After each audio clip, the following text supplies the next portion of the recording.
Lula já é o novo presidente do Brasil. Ele consolida o poder rapidamente. Horas depois de vencer a eleição, numa apuração que foi nervosa, todo mundo acompanhou, apenas 2 milhões de votos, de diferença, mas algumas horas depois já veio o reconhecimento da vitória. Em primeiro lugar, pela autoridade que mais interessa, a Justiça Eleitoral. O TSE se reuniu e consolidou a vitória. O candidato do PT, da Frente Democrática, ganhou e está liquidada a fatura. Os presidentes da Câmara e do Senado, que não tem nada a ver com o PT, também, olha, Lula é o presidente eleito. E ele começou a receber ligações internacionais, ainda na noite de domingo. Joe Biden, depois o presidente da China, Xi Jinping, e Macron da França, sem falar no presidente da Argentina, que algumas horas depois do triunfo pegou um avião de Buenos Aires e veio dar um abraço em Lula em São Paulo. A gente tem as imagens aqui, olha. Que alegria verte. Felicitações. Não sei.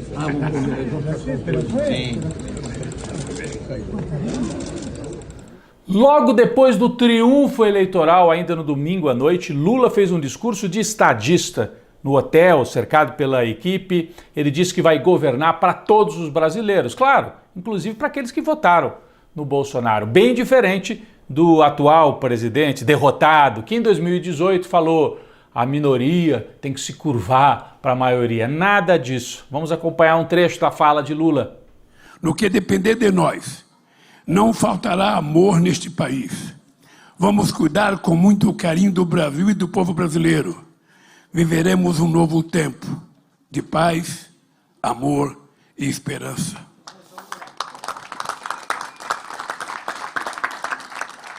Um tempo em que o povo brasileiro tenha de novo o direito de sonhar e as oportunidades para realizar aquilo que sonha. Para isso, convido a cada brasileiro e cada brasileira, independentemente em que candidato votou nessa eleição, mais do que nunca, vamos juntos pelo Brasil, olhando mais para aquilo que nos une do que para as nossas diferenças. Sei a magnitude da missão que a história me reservou e sei que não poderei cumpri-la sozinho. Vou precisar de todos os partidos políticos, trabalhadores, empresários, parlamentares, governadores, prefeitos, gente de todas as religiões, brasileiros e brasileiras que sonham com um Brasil mais desenvolvido, mais justo e mais fraterno. Bom, depois, Lula, com os principais apoiadores, seguiu para a Avenida Paulista, onde havia uma multidão impressionante, e aí fez um novo discurso. A voz rouca do velho líder voltou a ecoar pelo Brasil. Foi uma campanha da democracia contra a barbárie. Foi uma campanha daquelas pessoas que amam a educação, daquelas pessoas que amam ciência e tecnologia, daquelas pessoas que amam a cultura, daquelas pessoas que querem mais cultura, daquelas pessoas que querem trabalhar e ser remunerada de forma decente, daquela mulher que quer um salário igual ao homem, exercer da mesma função. Essa foi a vitória das mulheres que não querem ser tratadas como objeto de cama e mesa, querem ser tratadas como sujeitas da história. É muito forte, A gente assistir essas imagens e relembrar a trajetória de Lula. Pouco mais de 2 anos atrás ele estava preso em Curitiba e agora é o presidente eleito. Por isso, Lula, até nessas primeiras falas, relembrou o seguinte: tentaram me enterrar vivo e não conseguiram, eu estou aqui. É isso. O Lula, além de tudo, e o mais forte também, é que ganhou enfrentando uma máquina jamais vista no Brasil.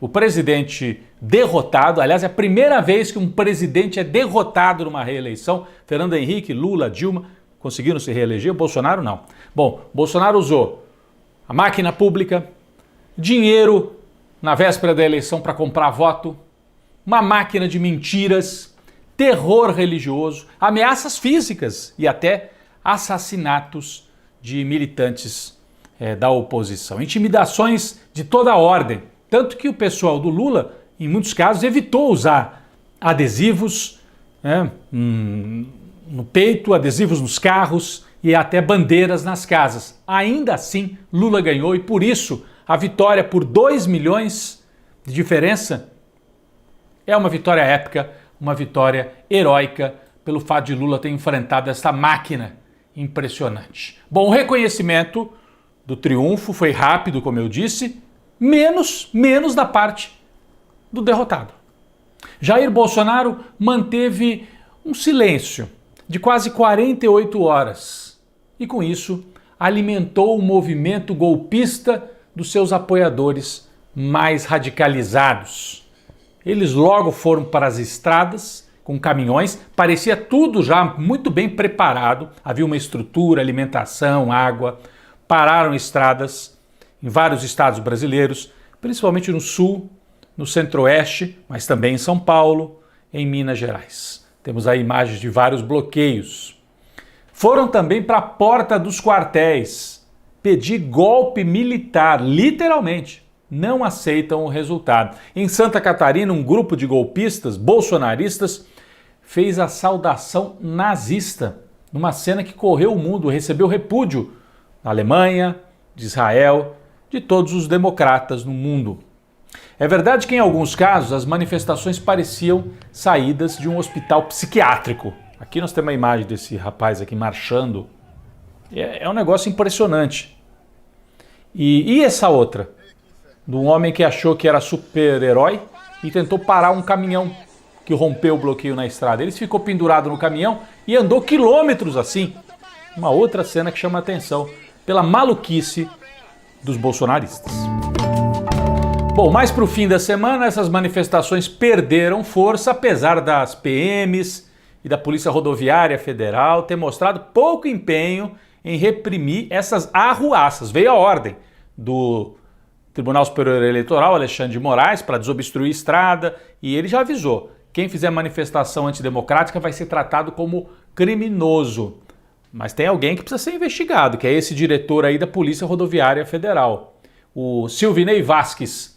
Além de não desobstruir as estradas, no dia da eleição ele colocou a PRF para atrapalhar o voto das pessoas, especialmente no Nordeste, onde o Lula tem maioria de apoiadores. Bom, depois das comemorações e dos cumprimentos, Lula tirou alguns dias de descanso na Bahia, enquanto a equipe de transição, sob comando do vice Geraldo Alckmin, está trabalhando, né? Foi a Brasília, ao lado de outros, Aloysio Mercadante, Wellington Dias. Eles foram negociar ajustes no orçamento para 2023 com 2 objetivos principais. O Bolsa Família, que volta a existir, vai se manter em R$600, como disse o Lula na campanha. E eles querem recriar programas sociais que o Bolsonaro desmontou, como farmácia popular. Surgiram já alguns nomes para compor a equipe de Lula, por exemplo, no meio ambiente Marina Silva, o Ministério dos Povos Originários Sônia Guajajara. As duas provavelmente serão indicadas durante a participação de Lula num importante evento internacional, a Conferência do Clima, que acontece no Egito. Lula irá para lá agora no mês de novembro e pode fazer o anúncio de Marina e de Sônia Guajajara, ou de outro nome, né, que ocupe aí essa função, já nesta visita internacional. O Bolsonaro, enquanto isso, é abandonado por líderes da direita que rapidamente reconheceram a derrota. O Arthur Lira, presidente da Câmara, falou: acabou o jogo, bola para frente. O Mourão, que é o vice do Bolsonaro, eleito senador, também falou, apesar de críticas ao PT, perdeu, acabou. E o Tarcísio de Freitas, governador eleito de São Paulo, bolsonarista, até o empresário da religião, Edir Macedo, dono da Igreja Universal, disse: Deus escolheu o Lula, vamos tocar a vida. Bom, o país vai ter que lidar ainda com alguns setores radicalizados que não aceitam a derrota. Espera-se que a justiça saiba punir quem atacou a democracia, que saiu vitoriosa nessas eleições.